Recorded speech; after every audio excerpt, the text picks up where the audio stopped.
Салауат айтқан пенде неге бөленеді? Көптеген нығметтерге бөленеді.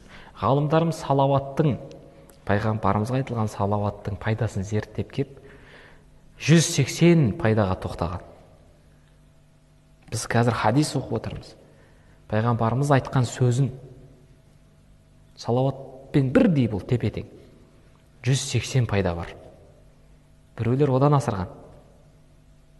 180 пайда. Осы жерде құптаннан кейін отырдыңыз ба, кеткеніңізше сол 180 пайданың бәрін аласыз. Кейбіреуін біз көрмейміз, кейбіреуін сезбейміз, бірақ 180 пайда беріледі сізге. Оның бірнешесін айтып кетейін. Бұл алдағы келе жатқан ауру, бәле-қала, уайым қайғы, соның бәрі салауаттың құдіретімен Алла беріп қойған, бәрін алып тастайды. Өміріңізге береке береді. Отбасыңыздағы мәселе ақырындап шешіле береді. Кеп тұрған анау денеңізге кеп тұрған аурудың бәрі кете береді. Жүректегі уайым, қайғы, стресс, соның бәрін алып тастайды. Қаныңыз бір қалыпқа түсіп айналады. Салауат.